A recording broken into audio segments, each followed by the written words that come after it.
안녕하세요.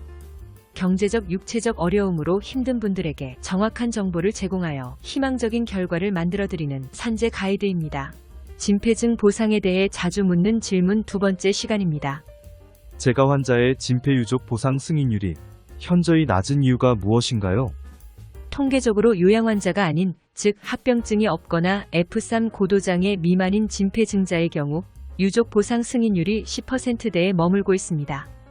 10명 중 한두 명이 승인될 정도로 지급률이 낮습니다. 이러한 이유는 다음과 같습니다. 첫 번째로 진폐 13급, 11급인 진폐 환자의 비율이 높습니다. 진폐 13급은 병형은 있으나 심폐기능이 정상인 경우이고, 진폐 11급은 병형 1형에 심폐기능 경미 장애이거나 병형이 2형 이상 심폐기능 정상인 경우입니다. 이런 분들은 실제로 사망 직전에 병리학적, 임상적으로도 호흡기 장애가 없는 경우가 많아 보상을 받기 힘든 게 사실입니다. 다만 급수 박탈 또는 하락에 대한 우려 때문에 정밀 진단을 가지 않는 분들의 경우에 사망 직전에 발현된 임상적 증상을, 즉 간접적으로 입증하여 주장해 볼 수는 있습니다. 이 경우에는 전문가와의 상담을 통해 의무 기록을 꼼꼼하게 검토해 볼 필요가 있습니다. 두 번째 이유로 합병증이 없습니다. 진폐에 따른 사망의 인정에 있어 중요한 부분을 차지하는 것이 합병증의 유무입니다. 진폐의 병형이 조금만 있더라도 합병증이 발병할 수 있는 위험은 높지만 이에 대한 진단을 받지 못하고 사망하는 경우가 대부분입니다. 두 번째 이유로 자택에서 사망하는 경우가 많기 때문입니다. 몸이 아프셔도 자식들한테 이야기도 못하고 꾹 참고 버티시다가 자택에서 사망하는 안타까운 사례가 자주 발생합니다. 진폐에 따른 사망을 인정받기 위해서는 의무 기록의 검토가 필수적으로 실시되는데, 자택에서 사망하는 경우 응급실 기록지 하나밖에 남지 않아 검토 자체가 불가능하여 부지급되는 사례도 많습니다. 진폐 장애 등급이 같은데 지급받는 위로금은 다른 경우가 있습니다. 왜 금액이 다른 걸까요? 2010년 11월 21일에 개정된 진폐법으로 인해 발생하는 보상의 이원화 때문입니다.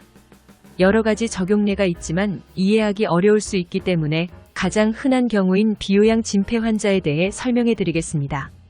2010년 11월 21일 이전에 진폐로 최초 장애 등급 판정을 받은 사람은 장애급여의 60%를 진폐장애 위로금으로 수령하고, 2010년 11월 21일 이후에 진폐로 최초 장애 등급 판정을 받은 사람은 장애급여의 60%에 156일이 더해집니다. 여기서 156일은 진폐 유족 위로금을 가름하여 생존해 있을 때 지급되는 위로금입니다. 진폐 정밀 진단을 신청할 때 특별히 진폐 등급이 잘 나오는 의료기관이 있나요? 많이 오해하시며 자주 묻는 질문인데 결론부터 말씀드리면 절대 아닙니다. 진폐 정밀 진단을 실시하는 기관에서 판정하는 것이 아니라 진폐심사회의에서 결정하는 것이기 때문입니다. 과거에는 진폐 정밀 진단 기관에서 진단된 것으로 판정이 이루어졌으나 이에 따른 부작용이 많이 발생하여 진폐심사회의에서 진폐병형, 진폐합병증, 진폐 심폐기능의 정도를 판정합니다. 따라서 진폐 정밀 진단 신청 시 자택에서 가깝거나 교통이 편리한 곳으로 신청하시는 것이 좋습니다. 진폐 의증 또는 정상인 경우에도 보상 신청이 가능한가요? 수년째 정밀 진단을 다니셔도 정상, 의증 판정으로 인해 보상을 받지 못한 분들이 여전히 많이 있습니다. 진폐의증, 진폐정상 판정을 받은 경우 신청해 볼 수 있는 보상에는 만성 폐쇄성 폐질환과 진폐병형 이의제기가 있습니다.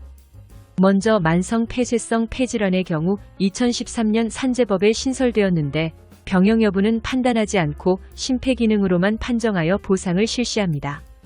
평소 조금만 걸어도 숨이 많이 차서 일상생활이 어려운 분들은 신청할 수 있습니다.